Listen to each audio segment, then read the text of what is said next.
that's a question. I mean, two answers for that one, and I'll make sure I end up on specifically with Hana. But I think when I work with artists, because most of my artists, not all of them, I do have a few artists that have been in the industry a long time and know what they're doing and have a bit more confidence in that space, like Hana. But most of the artists that I work with are really expecting me to kind of take lead on that.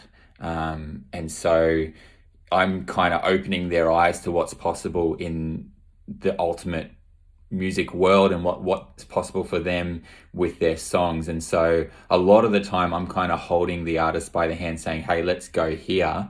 And so we don't really have to meet in the middle. But Hannah, she's definitely a good example of an artist that I have to make sure that I'm trying to connect with on that level more than a lot of my artists. So I think over time, Hannah and I have definitely found a way to communicate with each other that we can understand. I don't, by any stretch, think that we're always on the same page.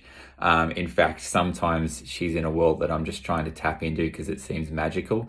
But yeah, I think during this album, during this song, there were a lot of those moments where we seemed to click. And we may have had extremely different ideas of where each other were at, but for each song, I think we did reach that point where it was click. Okay, let's go with that.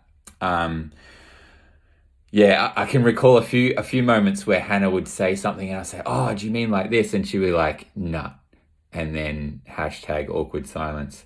But I think as we have kind of worked together over the years, we've had more and more of those moments where it's been, yeah, that's where we want to go. That's the sound we want to get.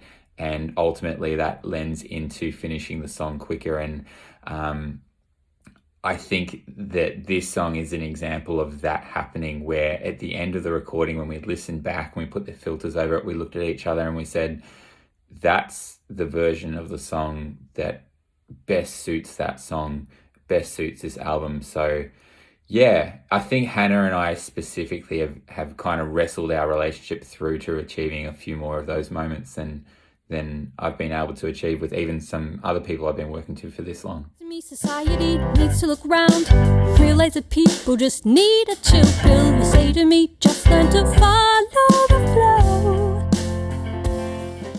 I love people, and maybe that's rare in the world these days, but I genuinely love people, and this is a job where I get to experience people oftentimes at their most vulnerable, and that's really special. I know I'm an artist myself, and I know that when I write a song,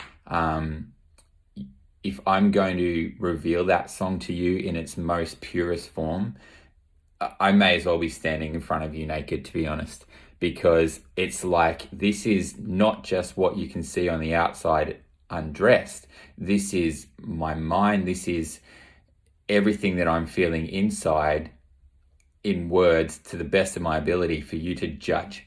And that's intimidating as an artist. So I get to have that experience with artists kind of saying, hey, that's cool.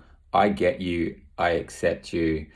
Let's make this something special that the world's going to be able to relate to. So that's definitely one of my favorite parts about being a producer, being an engineer. There's one or two artists that I'm looking forward to meeting, and I won't not looking forward to meeting, looking forward to working with, and I won't say their names just in case it's embarrassing for them. But we definitely had some chats beforehand where they were terrified about bringing songs to me, let alone performing. And so breaking down those barriers with artists who are great at what they do, but just not confident and haven't been weathered, or even if they have, just still kind of scared about revealing themselves or a new part of themselves to an audience. That's a really special moment. You can't bottle that and you can't record that. That's a really special moment. And then also on the flip side, just reliving that excitement with the 16, 17-year-old artists that they've written their first song. They walk in they, hack away at a guitar and they say, look, I'm not very good, but this is what I've got. And being able to envision what that could look like and show to them within moments what you think that could look like, and then see that joy on their face just kind of beam when they realize it's an actual song. It's not just a thing that I'm banging around with in my bedroom. Those are two of my favorite moments. And that's, something I'm pretty grateful for being an engineer and producer. That kind of keeps me going. Broken hearted, well, you should have thought of that before it started. It's too late, 'cause it's